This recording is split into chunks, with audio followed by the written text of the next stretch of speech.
ప్రభుత్వాలన్నీ కూడా హిందూ పోలరైజేషన్ మీద ఓట్లు అందుకున్న తర్వాత సీట్లో కూర్చున్న తర్వాత గోమాతకు అన్యాయం చేస్తున్నారు, దగా చేస్తున్నారు. కాబట్టి ప్రభుత్వాలన్నీ కూడా ఎక్కడైనా మేలుకోవాలంటే ప్రజలందరూ కూడా సంఘటితం కావాలి.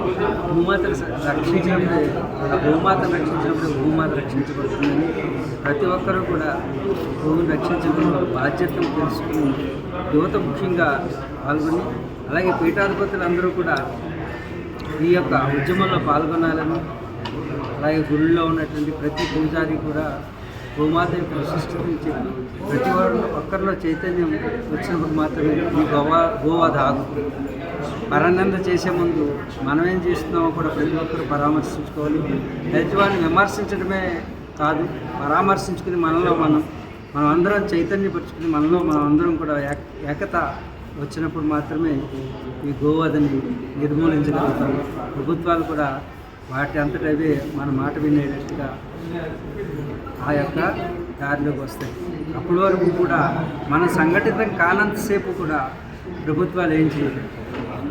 ప్రభుత్వాలను నడిపించేది మనమే కాబట్టి, ప్రజలే ప్రభుత్వం కాబట్టి ప్రజలందరూ ఐక్యంగా ఉన్నప్పుడు తప్పకుండా ఇది సిద్ధిస్తుంది. ఆ దిశగానే మా సభ ఈరోజు ప్రకటన చేయడం జరిగింది.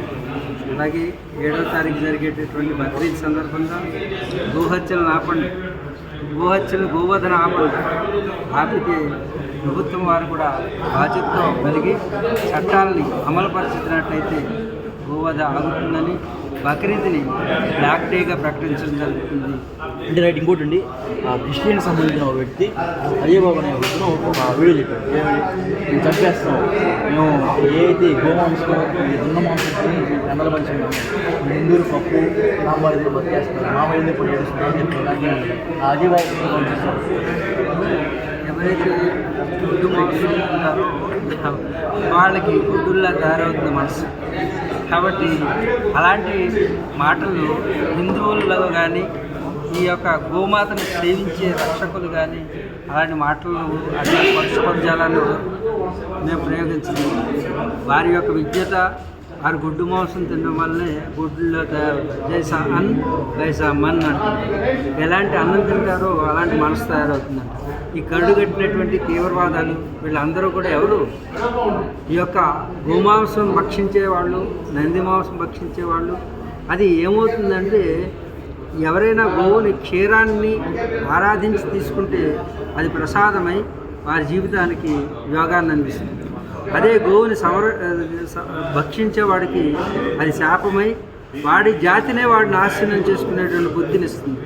అందుకే ఆ జాతి నాశనానికి ఆ మాటలే కారణం కాబట్టి అలాంటి మాటలను మేము మాట్లాడలేము. అటువంటి పరిశుభ్ర పదజాలాన్ని మేము ప్రయోగించాము. ఇంకోటి తుని దగ్గర పెద్ద ఆర్గనైజేషన్ రన్ అవుతుందంట. కేవలం ఈ గోవాలు, అదేవిధంగా ఏది ఈ బర్రెలు అన్నీ ఉంటాయి కదా, సో మూగజీవాలన్నింటినీ కూడా పబ్లిక్గా అన్ని చంపేస్తూ ఉన్నారంట. సో దాని మీద మీరు ఏమన్నా తీసుకున్నారు కదా, మీ దగ్గర వచ్చిన విషయం? నేను ఎక్కువగా హిమాలయాల్లో ఉన్న చేత నాకు ఇక్కడికి ఇచ్చినటువంటి ఫీడ్బ్యాక్ని బట్టి నేను మాట్లాడగలుగుతాను. అక్కడ ఏం జరుగుతుందో ఇప్పుడు మీరు చెప్పారు కాబట్టి తప్పకుండా దాని విషయాన్ని కూడా కనుక్కొని తర్వాత మేము మీడియాకి తెలియజేస్తాం. రైట్. ఓవరాల్గా ఈ గోవధన గురించి ఒక మాట చెప్పి నేను చెప్తాను. ఇంకా దీన్ని ఐక్యత చేయాలంటే ఏ విధంగా దారికి వెళ్ళాలి ముందుకెళ్ళాలి?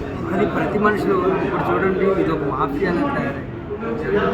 గోవధ అనేది ఒక మాఫియా. ఎందుకంటే గోవు యొక్క పేడను అమ్మితే అదేవిధంగా కిలో 100 రూపాయలు వస్తుంది. ప్రపంచ దేశాలకి వియత్నాము, సింగపూర్ లాంటి దేశాలన్నీ కూడా భారతదేశంలో నెంబర్ 1 అనేది గోవు యొక్క పేడ యొక్క పౌడర్ అమ్మడం. దీని ద్వారా రెవెన్యూ వస్తుంది కాబట్టి ప్రభుత్వాలు చూసి చూడనట్టు వదిలేస్తాయి. అంతేకాదు సుమా, గోవు యొక్క అన్ని ప్రొడక్ట్స్, గోవు యొక్క మూత్రం అమ్మి ఆ మూత్రం ద్వారా డబ్బు సంపాదిస్తుంది. ఇవన్నీ సంపాదిస్తూ గోమాంసం ఎక్స్పోర్ట్లో ప్రపంచ దేశాలన్నింటిలో కల్లా నెంబర్ 1గా ఉన్నటువంటిది భారతదేశం. కాబట్టి ప్రభుత్వాలు ఎలా దీన్ని ఈ యొక్క గోమేధాన్ని ప్రోత్సహిస్తున్నారంటే కేవలం ధనం కోసం. రేపొద్దుట ప్రతి మనిషి కూడా తల్లి యొక్క కిడ్నీ ఎంత రేటు వస్తుందంటే తల్లిని కూడా కోసి అమ్మేటటువంటి విధంగా తయారవుతున్నారు. అలాగే తల్లి యొక్క లంగ్స్ అమ్మితే ఎంత వస్తుంది, తల్లి యొక్క హార్ట్ అమ్మితే ఎంత వస్తుందంటే గ్రీన్ కారిడార్లు ఏర్పాటు చేసి ప్రభుత్వాలే సప్లై చేసే విధంగా తయారవుతుంది ధర్మం. కాబట్టి ప్రతి ఒక్కరూ కాన్షియస్గా ఉండాలి. ప్రజలే తగినటువంటి ప్రభుత్వాలని నిర్ణయించేది ప్రజలే. కాబట్టి ప్రజల అప్రమత్తంతో లేకపోతే ఈరోజు తల్లిని మించిన తల్లి అయినటువంటి గోమాతని అమ్మేస్తున్నాం, నరికేస్తున్నాం, లోపల భాగాలన్నీ కూడా అమ్మేస్తున్నాం. అలాగే రేపు కన్నతల్లిని కూడా, ఆ పాలు తాగినటువంటి కన్నతల్లిని కూడా అమ్మేయవనేటటువంటి గ్యారంటీ. కాబట్టి కన్నతల్లిలో ఉన్నటువంటి భాగాలన్నీ కూడా విడివిడిగా అమ్మేసేటటువంటి ప్రబుద్ధులు తయారవుతారు.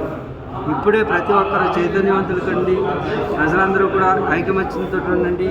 ఇలాంటి దుష్కార్యాలని నివారించడానికి ప్రతి ఒక్కరూ ప్రతి ఇంట్లోనూ కూడా ఒక గో సంరక్షకుడు రావాలి, ఉద్భవించాలి. అప్పుడే ఈ యొక్క లోకం అంతా కూడా శాంతితో వర్ధిల్లుతుంది. లేకపోతే ఈ పంచభూతాలు ప్రకోపిస్తాయి. అతి త్వరలోనే మీరు భూకంపాలను చూడబోతున్నారు, అలాగే పెద్ద పెద్ద టోర్నడోలను చూడబోతున్నారు, జల ప్రళయాలను చూడబోతున్నారు. ఇవన్నీ కూడా గోమాతను సంరక్షించకపోవడం వల్ల వచ్చేటటువంటి ధర్మాన్ని సంరక్షించుకున్న వారికి సస్యశ్యామలం అవుతుంది. లేకపోతే శాపమై మన జీవితాన్ని నాశనం చేస్తుంది. లోపల సర్వనాశనం అయిపోతుంది గోమాత. ఎన్నో ప్రళయాలు ఈ గోమాతను సంరక్షించుకోవడం వల్ల వచ్చాయి. కాబట్టి ప్రతి ఒక్కరూ బాధ్యతతో గోమాతను సంరక్షించాలని మీ అందరికీ పిలుపునిస్తూ, ఈ బక్రీద్ సందర్భంగా గోవధ జరుగుతుంది కాబట్టి దాన్ని బ్లాక్ డేగా ఈ యొక్క సమావేశం నిర్ణయించడం. ప్రతి ఒక్కరూ సోషల్ మీడియాలో ప్రతి యువత బాధ్యత కలిగినటువంటి ప్రతి పౌరుడు కూడా ఈ విషయాన్ని బ్లాక్ డేగా ప్రకటించి మీకు తగినటువంటి రీతిలో గోమాతను ఆదరించేలా, గోమాత యొక్క విశిష్టతను తెలియజేసేలాగా తెలివైన వాళ్ళు ఎంతోమంది మేధావుల పిల్లలు ఉన్నారు ఈరోజు. సోషల్ మీడియాలో ఒక ప్రచారం క్యాంపెయిన్ చేయాలని అందరిని అర్థిస్తూ ప్రార్థిస్తూ ఆ భగవంతుని ప్రార్థిస్తూ. Thank you.